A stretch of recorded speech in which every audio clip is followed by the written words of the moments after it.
ईमानदार मिठाई वाला। एक गांव में महेश नाम का एक हलवाई रहता था। उसकी दुकान दूर दूर तक मशहूर थी। आसपास के सभी गांव वाले महेश की दुकान से ही मिठाई लेते थे। भाई मजा आ गया, क्या लजीज रबड़ी है। ये लड्डू भी लीजिए, शुद्ध देसी घी के हैं, आज ही बनकर आए हैं। लाओ भाई लाओ, 1 किलो लड्डू भी पैक कर दो। महेश का एक बेटा था रवि। रवि ने पढ़ाई छोड़ दी थी और वो दिन भर घर में ही बैठा रहता था। उठ बेटा रवि, आज मेरे साथ दुकान पर चल। मैं वहाँ क्या करूँगा पापा? अरे दुकानदारी सीख बेटा, आगे चलकर ये सब तुझे ही तो संभालना है। मुझे ये सब कुछ नहीं संभालना। मैं वीडियो गेम खेलूंगा, फिर दोस्तों के साथ बाहर जाऊंगा। हे भगवान, इसे थोड़ी अक्ल दे दो। ऐसे ही चलता रहा तो आगे न जाने इसका क्या होगा। महेश बड़बड़ाता हुआ दुकान चला जाता है। दुकान पर ओ घसीटाराम, मुझे थोड़े चक्कर आ रहे हैं, जरा पानी तो लाना। जी मालिक। सुन, मैं घर जा रहा हूँ, आज दुकान तू संभाल ले। जैसा आप कहे मालिक। महेश बिस्तर पर लेटा है।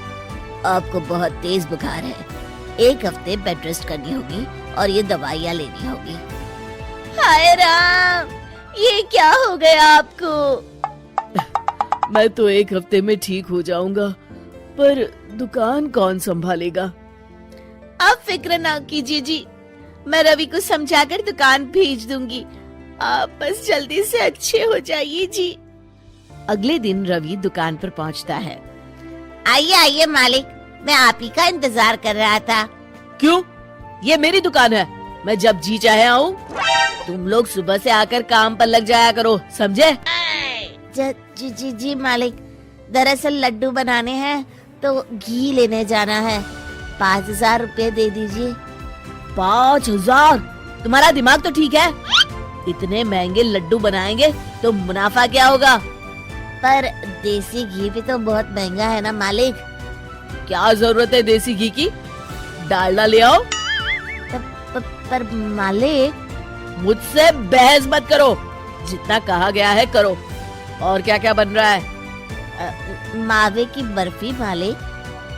मावा मावा मावा। हाँ। तभी उसकी नजर एक डब्बे पर पड़ती है। ये क्या है? ये रवा है मालिक। एक काम करो, हर 1 किलो मावा में 200 ग्राम रवा मिला दो। पर बर्फी का स्वाद बिगड़ जाएगा मालिक। जितना कहा है करो, अब जाओ यहाँ से। अगले दिन। क्या बात है रवि बाबू, आपके पापा दिखाई नहीं दे रहे? अब उनकी तबीयत खराब है। अच्छा भाई अच्छा। बस उन्हें ये बताना था कि वो आज आए नहीं तो उनकी मिठाई बड़ी बेस्वाद लग रही है। लेना है तो लो, वरना चलते बनो। अरे अरे अरे, ये कोई तरीका है ग्राहक से बात करने का? चलो भाई चलो, यहाँ से चलो। अगले दिन। भैया, कल जो मैं लड्डू ले गया था उनका स्वाद बड़ा बेकार लगा। महेश बाबू का नाम सुनकर बड़ी दूर से आया था। 200 रुपए में इससे अच्छा और क्या मिलेगा? सुबह सुबह मनहूस बातें मत करो। कुछ लेना है तो लो, वरना फूटो यहाँ से। रवि के इस व्यवहार के चलते 2-4 दिनों में ही ग्राहकों का आना कम हो जाता है। मैंने तो सोचा था कि कम पूंजी में ज्यादा मुनाफा होगा, पर यहाँ तो घाटा हो रहा है। आखिर चक्कर क्या है? लगता है ये दुकानदारी मेरे बस की नहीं। महेश ठीक होकर दुकान लौटता है तो घसीटाराम उसे सब कुछ बताता है। हे भगवान, इसने तो मेरी सालों की मेहनत पर पानी फेर दिया। अब क्या करेंगे मालिक?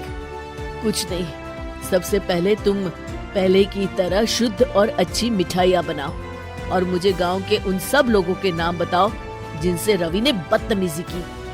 रवि, कल सुबह दुकान पर आ जाना, बहुत जरूरी काम है। मुझे नहीं आना, मैंने 1 हफ्ता दुकान संभाल ली है, अब संभालो आप। दुकान तो तूने जैसे तैसे संभाल ली, पर सीखा कुछ नहीं। कल तुझे बहुत जरूरी सीख देनी है। रवि पैर पटकता हुआ बाहर चला जाता है। अगले दिन। ये ले ताजी शुद्ध मिठाइयाँ। मैं इतनी मिठाइयों का क्या करूं? इन्हें उन सब के घर देकर आओ जिनसे तुमने बदतमीजी की, और साथ में माफी भी मांग लेना। अरे पर मैंने तो सिर्फ उन्हें। बेटा, घर आया मेहमान और दुकान पर आया ग्राहक भगवान के समान होता है। अब तू जल्दी जा और कल से कमाल देखना। रवि उन सभी 4-5 लोगों के यहाँ जाकर मिठाई देता है और माफी मांगता है। अगले दिन दुकान पर ग्राहकों की भीड़ लग जाती है। मान गए महेश बाबू, आपने तो आते ही घर तक मिठाई भिजवा दी। बस मेरे बेटे की गुस्ताखी को माफ कर देना भाई, उसमें अब तक बचपना है। हाँ हाँ, आपके लड्डू के बदले हर चीज की माफी है। भाई आज तो मेरे पड़ोसी भी आपकी उदारता देख के दंग रह गए।